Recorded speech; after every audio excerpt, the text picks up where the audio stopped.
Today's lesson is a continuation of section 4.7, graphing linear functions. Previous lesson we talked about just working with functions, how we can evaluate them, solve an equation, or when we plug numbers in, it can be like solving an equation, or just, like I said, evaluating and finding some kind of answer. Today we're actually going to get more into what the section talks about here, graphing linear functions. And again, here's function notation. And one thing I want students to realize right away about function notation, or graphing with a function, is notice that function notation looks just like slope-intercept form. So when we graph something with a function, we can graph it just like we graph an equation with slope-intercept form. In the first problem here I've got, or this example I've got up here, I'm going to graph this equation and this function, and notice this equation right here is in slope-intercept form, so I could pick off the slope, which would be 2, and the y-intercept would be 5. And when I graph this, well, along the y-axis, that means I would go up 5 and put a point. Don't need my y-intercept anymore. My slope would be 2 over 1. So I would go up 2 over 1, up 2 over 1 to find more points. And there would be the graph of that equation in slope-intercept form. If I want to now graph the function, and here's what we're going to see in problems more of today and as we go on, if I'm going to graph a function, well, notice it looks just like the equation. It's also got the 2x plus 5. It just says h of x here at the beginning instead of y. So just notice, or just know, I should say, that when I pick off the slope and y-intercept, it's just like the equation. And if I go to graph it, it's also the exact same type of process here. The y-intercept is 5. I go up 2 over 1, because the slope is 2. And then if I graph this function, it's just like graphing the equation in slope-intercept form. So what I want students to do is not be intimidated or not be worried about graphing using functions, because the way I graph them is going to be the exact same we've been doing in the previous sections of this chapter. The only thing we're going to talk about more with graphing functions is how functions relate to each other when we graph them. Are they steeper, flatter, parallel? What type of lines are we going to have? So that's what we're going to concentrate more on with graphing functions. But the process of the graphing is actually going to be exactly the same as we've done, so that won't be anything new. In this section, when they talk about graphing linear functions, there are certain functions that are a family of functions, as they call them. It's group, and this is kind of what I want students to have in their notes here when they talk about families of functions. It's a group of functions that have similar characteristics. The family we're working with right now is linear functions. And what do we know about all linear functions? Again, we're in linear algebra right now. What do we know about all linear functions? All linear functions make a straight line when we graph them. Straight line for graphs. That's why we use a ruler or an edge or something that we can make a straight line with when we graph. And that's why I emphasize that, because I want students to realize that that's the kind of graphs we're dealing with. All of them should be a straight line. In the future, in intermediate algebra and algebra 2, they're going to learn how to graph parabolas and different types of curves.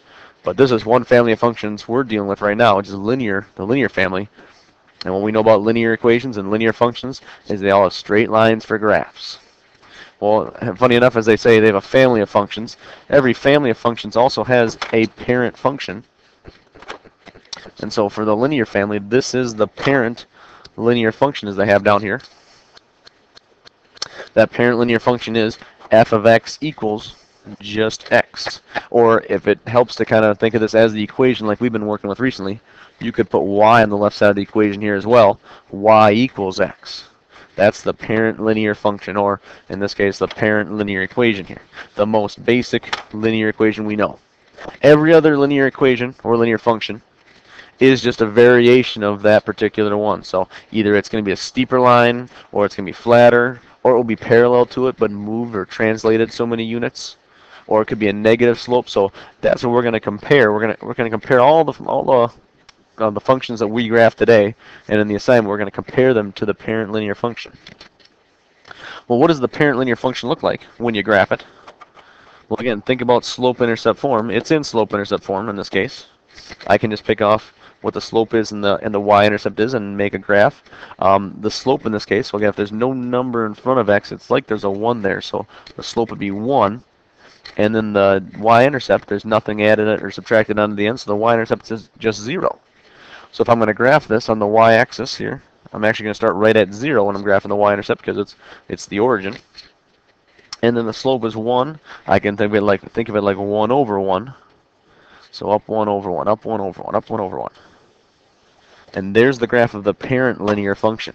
Again, every other function is just going to be steeper than that, or flatter, or negative slope, or some way we can describe it.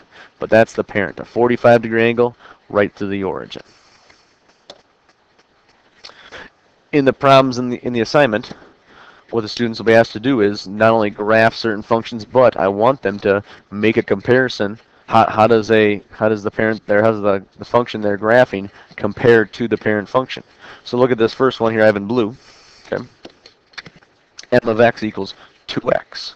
So again, what they might do is they might think of right away slope-intercept form. Well, the slope would be 2, and the y-intercept would be 0. But what they're also trying to do is they want to compare this function to the comparant function. So what I want them to do is make 2 little bullet points here and pick out 2 key things that they will notice about this graph compared to the parent before they even graph it. Now, in some of the first ones, if you want to graph them, if you feel more comfortable graphing them first, and then go ahead and graphing and then making the comparisons, that's all right with me too. But I want them to, towards the end, or I want you towards the end, to be able to start to just look at the function and say, oh, I know it's going to be steeper, or I know it's going to be parallel, or I know it's going to be things like that. This first one here, if I'm going to make some comparisons, I see that the slope is 2. Again, for the parent function, I'll list those up here just to help us. But the parent function, the slope is 1. So if I'm going to compare these two right away, this one, my new function here, is a greater slope. What's going to happen in this case, as I'll show on the graph, is this is going to be a steeper line then. Whatever, the greater the slope, one concept I want us to start to realize is the greater the slope of a function, the steeper that line is going to be. And I'll show that in the next one as well. But in this case, this one has a slope of 2 compared to the parent, which has a slope of 1. So in this case, it's going to be a steeper slope. Look at the graph. As I graph this one, I'll start at the y-intercept, which would be 0, the origin, and I'll go up 2 over 1, up 2 over 1. The parent only goes up 1 over 1. So this one I'm going increasing at a greater rate when I'm graphing it. So what do you know? It ends up being a steeper line. So that's one thing I want students to be able to pick up, though, just by looking at the function. They should know, before I even graph it, it's going to be steeper. What else should they notice about this one? Well, notice this one does go through the origin. If I draw it well enough, this one should go through the origin. So remember, we talked about those in section 4.6. What type of relationship is that? That's a proportional relationship. So that's the other comparison I want the students to be able to make. That's a proportional relationship. They can look at that just by seeing the function. Just by seeing that it's m of x equals 2x, they should know that, or even by looking at the graph as well, knowing that it goes to the origin, that tells them it's a proportional relationship. Okay. Let's look at that next one, the green one here, j of x. J of x equals 4x. Again, when they're making the comparisons, they're going to be comparing these functions to the parent function. They should notice that this green one, it's going to be even steeper. I can say, though, it's going to be even steeper than the blue one as well, though, because the slope of this one is 4. So again, it's a greater slope than even the blue one. We're comparing it to the parent, but just for the example's sake here right now that I have, we're going to notice this one should be even steeper than the blue one and the black one. I'm going to start at the origin again, but I'm going to go up 4 over 1, up 4 over 1. And so this line is going to be even steeper than the blue one as well. So again, the greater, that's a concept I want us to start to get. The greater the number for the slope, the steeper the line is going to be. So if they're going to make a comparison to the parent, though, first of all, they'll say, okay, comparing it to the parent, this is going to be a steeper line than the parent. It also goes to the origin, so it's going to be a proportional relationship as well. And what I'll say is we can just maybe abbreviate with proportional R. We can say proportional relationship, we'll just say proportional R. Third one on this page is the red one. C of x equals 1/2 x. Again, if you have to graph this first, and then kind of look at it and say, is it going to be flatter, steeper, parallel, things like that, I'm okay with that. But I want you, by the end of the assignment, I want you to be able to start pick those things out before you even make the graph. The y-intercept 0, the slope is 1/2. So if you want to start graphing this one first and say, oh, it goes up 1 over 2, up 1 over 2, and start making a graph first, and then looking at it, that's okay. But by the end of the assignment, you should be able to look at just the function and say what the key attributes are going to be. This one, the red one, you can notice is actually flatter. It's a flatter slope than the parent. Decreased at less of an angle there. So we'll say that one's flatter. Also this one does go through the origin as well though. So this one too we'll say is a proportional relationship. Again, these two key things I want us to start to pick out before we even make the graph as we go along here. This next set of examples, we'll look at k of x here. K of x says k of x equals negative 2x. If I'm looking at the slope of this one, the slope is going to be negative 2. It is still a greater number than 1, you could say, at least the absolute value of it is. So if I'm going to look at this one, it still will be steeper than the parent function. As I graph it, I'll show you in a second here. But it still will be steeper. But what else are we going to notice this one that I'm going to tag along with it is that it's also going to be a negative slope. You know that by the negative sign right there. So it's going to be negative 2, so it should be a negative type slope when we graph it. I feel this section is a great section for students too, because it's going to make you a better grapher when you go to graph functions and equations, because now you'll be able to look at a function or an equation and say, oh, well, I know it's going to be a steeper line than usual, or I know it's going to be negative, or I know it's going to be parallel, or you're going to notice things like that before you even make the graph, and that should tell you then what you should see visually when you actually start making the graph. So I think this section is a really good section. It's going to make students better graphers, because now they actually step back and analyze the equation before they start putting pencil to paper. So this one's going to be steeper and negative. I start showing that. We'll notice, okay, down 2 over 1, down 2 over 1 for the graph, for the slope.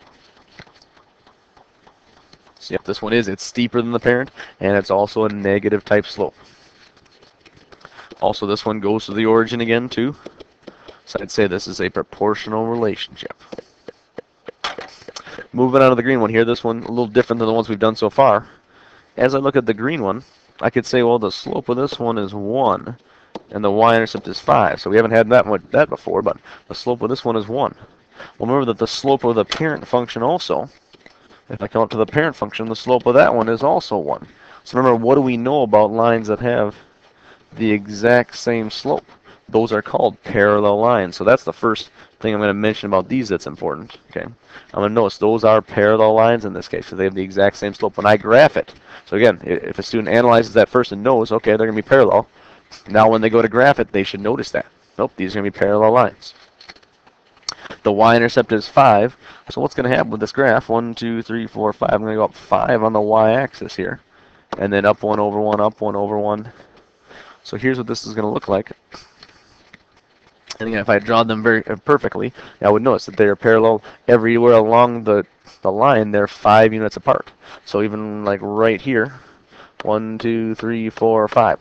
The parent function, or I should say the green function, is just 5 units up from the parent. Right here, 1, 2, 3, 4, 5. Okay, it's 5 units up. Obviously, at the origin it is as well. Okay. If I had drawn it good here, we'll see 1, 2, 3, 4, 5, 6. So I got a little off at this point here. So yeah, I can straighten it out. But I should notice, again, if it's a nice parallel line, I should notice everywhere 1, 2, 3, 4, 5. That's better. Okay, everywhere along the line, along the green line, it should be 5 units above the parent function. So that's what I'm going to say. This one is just always up 5 units compared to the parent. Again, all these comparisons we're making with the bullet points are comparing it to the parent function. You know, what's going on with it. So in this case, I would say it's up 5 units from the parent, always. Okay. The red one here, the last one on this page, wx equals x minus 2. Again, this one also has a slope of 1, y-intercept negative 2. So since the slope is the same, again, as the parent function, I'm going to say these are also going to be parallel lines. Again, when I graph them, I should notice that then. If I'm saying they're parallel, I got to make sure they end up being parallel. And the y-intercept is negative 2. This one I'm going to say then is going to be down 2 units all across the grid from the parent. If I go to graph here on the grid, down 2 for the y-intercept, up 1 over 1, up 1 over 1, And I can make a bunch of points here just to make sure that I do a pretty good job of graphing it. But again, what I should notice everywhere along this line, 1, 2, up 2 units, 1, 2, up 2 units, 1, 2, up 2 units. Everywhere along that line, it's going to be 2 units down from the parent function. So that's why I describe it as down 2 units from the parent. Last set of examples I'll just kind of work through here. This red one says g of x equals x plus 6. Well, again, the slope of this one's going to be 1, and the y-intercept is 6. So what am I going to notice? Well, it's got the same slope as the parent. So again, these will be parallel lines. And also it's going to be up 6 units. Since the y-intercept is 6, right on the y-axis, we're going to go up 6.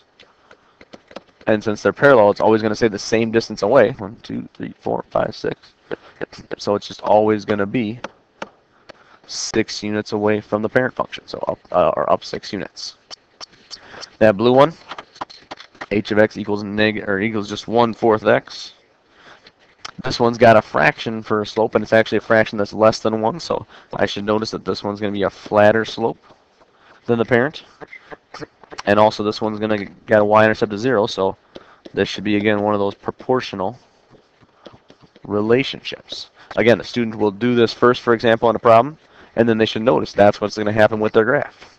So if I start at the y-intercept of 0, up 1/4, up 1/4, yeah, I should notice this graph is flatter than the parent, and it goes to the origin, so it's a proportional relationship. And the last one here, the green one, p of x. P of x has a negative slope, I notice right away. And also because it's 10, it's going to be a steeper slope than the parent, okay? It'll be negative, but it's still, you can tell it'll be a steeper line. And also, again, this is one that has the y-intercept of 0. So this should be a proportional relationship as well. This one's going to start at the origin, go down 10/1. So it's going to be a really steep line, steeper than all the other ones we've seen. And if I draw it nice, it should go right through the origin. Okay. So there's that p of x equals negative 10x. That line right there, again, negative. I should notice it's steeper and a proportional relationship. So again, what I want students to do, though, when they're doing this assignment as well, is to pick out key attributes. 2 bullet points, pick out key attributes, and make the graphs as well. But again, this will make them better graphers because they should notice that the attributes they pick out should be things that should happen with the graphs of their functions as well.